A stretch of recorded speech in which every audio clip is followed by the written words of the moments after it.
Hello students. आज के video में हम लोग कक्षा 10 सामाजिक विज्ञान के नागरिक शास्त्र भाग का पहला पार्ट है सत्ता की साझेदारी, उसको लेकर उपस्थित हुए हैं। उस पर चर्चा करेंगे। तो जैसा कि सत्ता की साझेदारी से आशय आप लोग समझ रहे होंगे, साझेदारी का मतलब होता है बंटवारा करना, हिस्सा लेना। तो आपके कक्षा 10 में जो लेसन है सत्ता की साझेदारी में, उसमें दो उदाहरण दिए गए हैं, बेल्जियम के और श्रीलंका के। लेकिन सबसे पहले हम लोग समझते हैं कि सत्ता की साझेदारी होती क्या है। जैसा कि आप अपने देश में जानते ही हैं कि सत्ता विकेंद्रीकृत है। यहाँ पर केंद्र में लोकसभा है, राज्यसभा है। इसके अलावा व्यवस्थापिका बनाई गई है जो कि व्यवस्थापिका कानूनों का निर्माण करती है। इसके अलावा कार्यपालिका जो कि उन कानूनों का क्रियान्वयन करवाती है, और न्यायपालिका है जो कि कानूनों को तोड़ने वाले को उचित दंड देती है, यानी कार्यपालिका का के जो कार्य हैं उनको न करने वाले पर नियंत्रण करती है।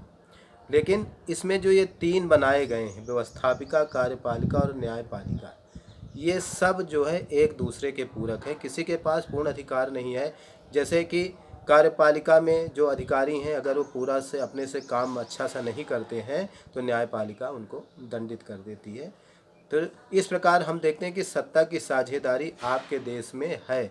आपके यहाँ पर राज्यों में अलग से सरकारें हैं, जिसमें भी जो कि विधानसभा और विधान परिषद में भी बटी हुई है। इसके अलावा साझेदारी नीचे तक है। यहाँ पर नगर पालिका, नगर पंचायत, इसके अलावा ग्राम प्रधान, इस प्रकार के लोगों को इन तरह की संस्थाएं बनाई गई हैं और उनको साझेदारी दी गई है, यानी उनके पास भी शक्तियाँ दी गई हैं। तो सत्ता की साझेदारी का मतलब होता है कि शक्तियों का बंटवारा करना। आपके कोर्स में बेल्जियम और श्रीलंका का उदाहरण दिया गया हो, तो सबसे पहले हम लोग बेल्जियम और श्रीलंका के बारे में पढ़ते हैं और उसके परिप्रेक्ष्य में देखेंगे कि सत्ता की साझेदारी क्यों आवश्यक है और हमारे देश में इस तरह की व्यवस्था क्यों की गई है। तो सबसे पहले बेल्जियम का उदाहरण देते हैं कि अब बेल्जियम में देखते हैं कि ये एक यूरोपीय देश है और यहाँ की जनसंख्या लगभग 1 करोड़ है। काफ़ी छोटा देश है।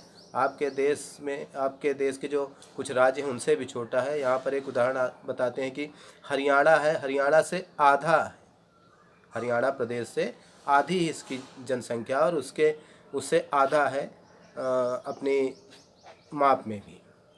अब इसमें सबसे पहले देखते हैं कि यहाँ पर फ्लेमिश लोग रहते हैं जिनकी की जनसंख्या 54% है और ये लोग डच भाषा बोलते हैं।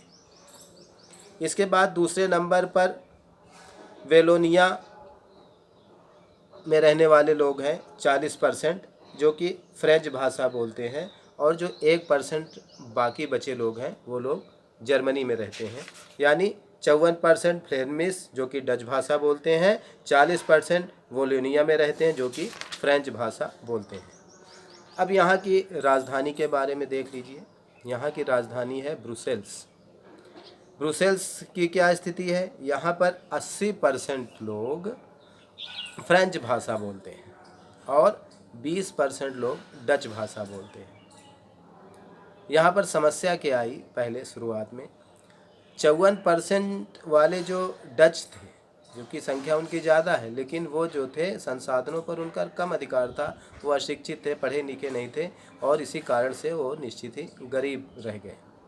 लेकिन जो 40% जनसंख्या थी वो बहुत ही समृद्ध थी, वो शिक्षित थी और उनके पास संसाधनों पर अधिकार था, नौकरियां उन्हीं के पास थीं। तो वहाँ पर धीरे धीरे संघर्ष की स्थिति आने लगी।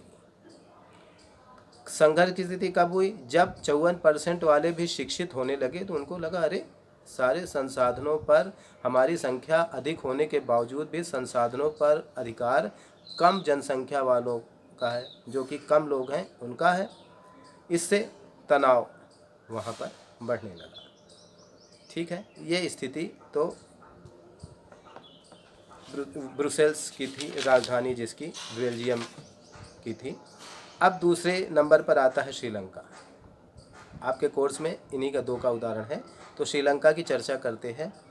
श्रीलंका में 3 जातियां आप कह सकते हैं, जिसमें सिंघली, तमिल और ईसाई 3 लोग रहते हैं, जिसमें सिंघलियों की संख्या 74% है, तमिलों की जनसंख्या 18% है और यहाँ पर 7% ईसाई समुदाय के लोग भी रहते हैं।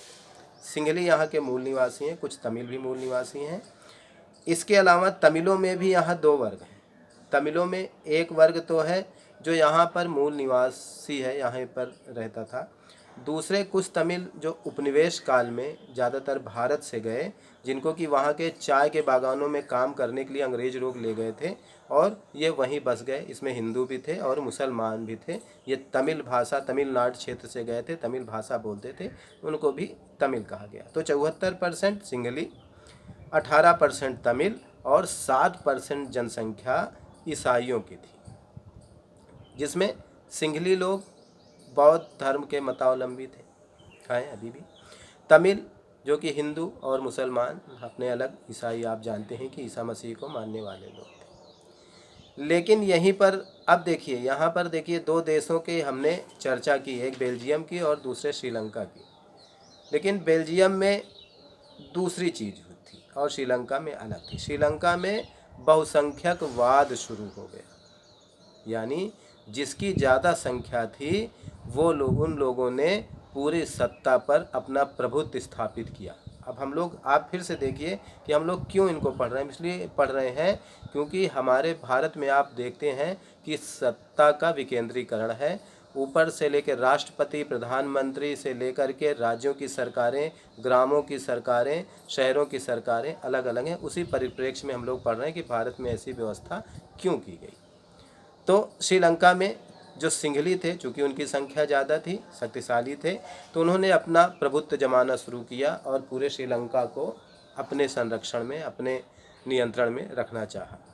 उन्होंने अपना कानून बनाया, जिसमें सिंघली को राजभाषा बनाना चाहिए और बनाया भी।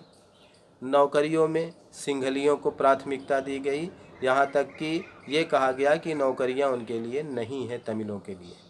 और चूँकि वो बौद्ध धर्म मानते थे तो उन्होंने बौद्ध धर्म को संरक्षण भी दिया। अन्य जातियों से उनका कोई मतलब नहीं था, अन्य धर्मों से मतलब नहीं था। अब सिंघली भेदभाव शुरू हो गया वहाँ पर जो तमिल लोग थे उन्होंने देखा कि सत्ता में हमारा कोई स्थान नहीं है और हमको दोयम दर्जे का नागरिक समझा जा रहा। तो उन्होंने संघर्ष किया, किसके लिए? शिक्षा के लिए, कि हमको भी शिक्षा मिलनी चाहिए और तमिल को राजभाषा बनाया जाए और हमको स्वायत्तता दी जाए, यानी हमको भी अलग से शक्तियाँ दी जाए, अलग से राज्य दिया जाए जिसमें हम लोग रह सकें, शासन कर सकें। उन्होंने इस विद्रोह, एक तरह से वहाँ पर विद्रोह शुरू हो गया, शुरुआत में विद्रोह ही कहते हैं। 1980 में उन्होंने एक नया संगठन बना लिया जिसको LTTE, liberation tiger of Tamil Eelams, यानी ईलम मतलब राज्य होता है। उन्होंने एक राज्य को बनाने के लिए एक संगठन बनाया और श्रीलंका में गृह युद्ध छिड़ गया। और वो गृह युद्ध ऐसा था कि एक प्रायद्वीप पूरा जाफना इन तमिलों के अंडर में था और उन्होंने उस संगठन को बल्कि आतंकवादी संगठन घोषित किया। श्रीलंका में 2009 तक विभक्त स्थिति थी और ये जो तमिल थे, इनके पास सेना थी, इनके पास अपने युद्धक विमान थे, सब कुछ थे और ये लोग लगातार संघर्ष करते रहते थे। श्रीलंका की स्थिति बहुत ही खराब थी। अंततोगत्वा 2009 में ये रुका, लेकिन अभी भी कुछ ना कुछ है। तो ये तो श्रीलंका की स्थिति रही, क्योंकि उसने सत्ता का विकेंद्रीकरण नहीं चाहा। दूसरे बेल्जियम में, अभी हमने बेल्जियम देखा। बेल्जियम ने क्या किया? उसने एक समझदारी भरा काम किया। वहाँ भी वही स्थिति थी जैसे कि श्रीलंका में थी, लेकिन बेल्जियम ने एक बड़ा ही समझदारी वाला काम किया और उसने क्या किया कि क्षेत्रीय अंतर और सांस्कृतिक विविधता को स्वीकार कर लिया। उसने ये नहीं देखा कि नहीं हमारी संख्या ज़्यादा है, उनकी कम है, तो हमको ज़्यादा मिलना चाहिए, उनको कम, कुछ नहीं।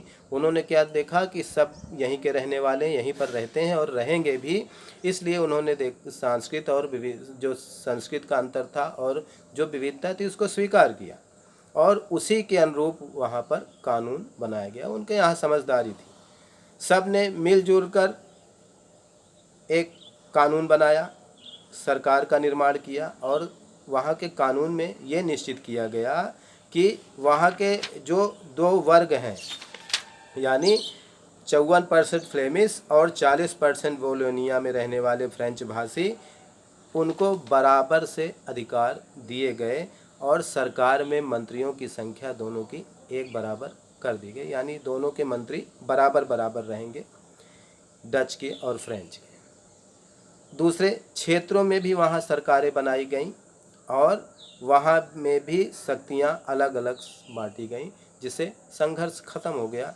दूसरे, उन्होंने ब्रुसेल्स में एक अलग सरकार भी बनाई। ब्रुसेल्स जो कि वहाँ की राजधानी थी, वहाँ उन्होंने एक सरकार बनाई और उस सरकार में भी वहाँ पर तय किया गया कि वहाँ पर भी मंत्री डच और फ्रेंच बराबर बराबर रहेंगे। इस प्रकार श्रीलंका में जहाँ पर बहुसंख्यकवाद को बढ़ावा दिया गया और वर्ग संघर्ष छिड़ गया, गृह युद्ध छिड़ गया, बहुत नुकसान हुआ, वहीं बेल्जियम में ने क्या किया, एक अच्छी परिपाटी शुरू की और अपने देश में क्षेत्रीय अंतर को और सांस्कृतिक विविधता को उन्होंने स्वीकार किया और सबको सत्ता में बराबर से भागीदारी दी।